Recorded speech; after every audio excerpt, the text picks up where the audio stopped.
video, I'm going to be talking about how we can trust online merchants here in South Africa.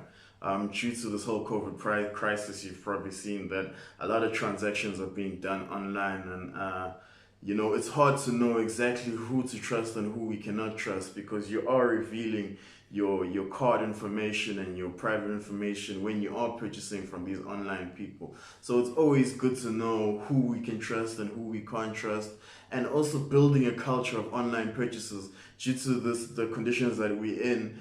I think that would be the way forward, and also it's easier for a person to become online merchants than it is to open up a storefront. So I think we need to be well informed about this issue and create a culture of online purchasing in South Africa.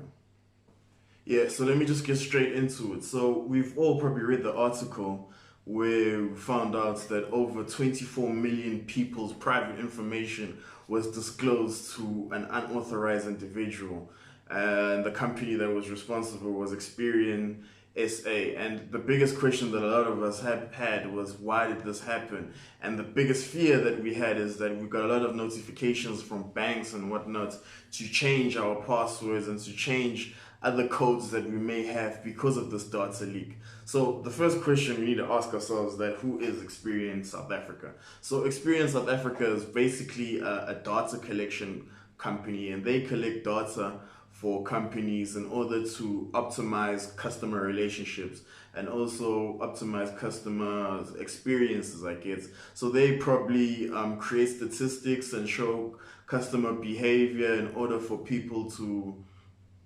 a company to improve, I guess. So Experian SA, they estimate that they gather data from about 1 billion people. So the companies that disclose data to them is 1 billion people. This is not obviously in Experian SA, but Experian, the international company. So it's very alarming to hear that this company that gathers data from so many people had a leak or a breach, as they say.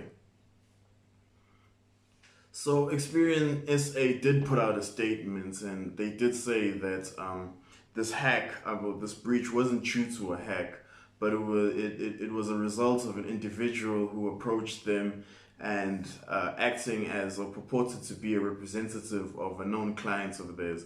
And when questioned, he answered all the necessary questions and basically passed all the security tests, and then they proceeded to give him the 24 million people's personal details together with all those companies' details, personal details.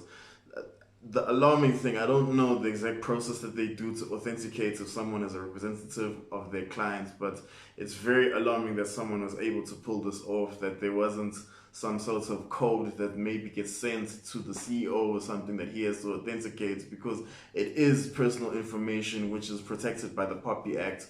And if someone can deceive a company that big, it's very alarming. So in 2019, Karan Singh reported that over 260 million rand was lost in South Africa last year due to credit card fraud. I myself have been a victim to credit card fraud.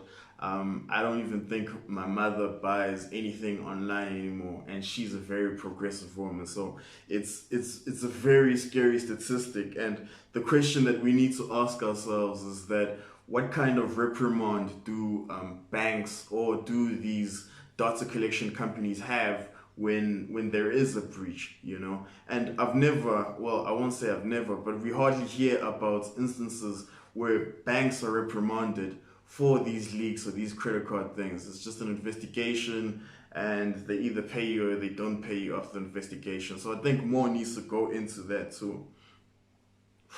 Yeah, so to combat this uncertainty, the e-commerce forum of South Africa recently introduced a new trust mark from Safe Shop. And basically what this trust mark does is that it is a little mark that will appear on the website to show a consumer that this website complies with the laws of the land and that it's safe to use and safe to shop on it. And yeah, so I have two issues with this trust mark. The first issue is that it's reasonably unknown in South Africa. A lot of people don't know about it, and a lot of people don't even know what a trust mark is. But the second thing, if you look internationally at the top trust marks globally, I don't even think it's in the top 5 or top 10 of the biggest, most trusted trust marks. And that's no knock to them, because if you read the things that the online merchant has to comply with, it is a very vigorous things. There are lawyers that look into the merchants' websites to see if they do comply with all the requirements of the law of the land. But then again, as I said, is that it is unknown. So it puts you in a position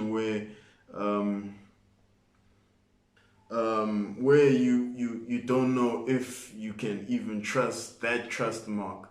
So I think that governments must be more progressive, and they must identify the fact that there is going to be a lot more online transactions, and that there has to be greater awareness into protecting people, customers online, and also awareness about trust marks. This trust mark that we have, it's an international company that's now complied with the laws of South Africa, but I feel like we can get local companies or whatever to create trust marks that we can trust and that comply with our laws, and yeah, moving forward. So it'll be very interesting to see how governments reacts not only to this data breach, because I feel like Experian SA must go to Parliament and explain exactly what happened, but also reacts to the situation where consumers feel unsafe to buy online. And yeah, thanks.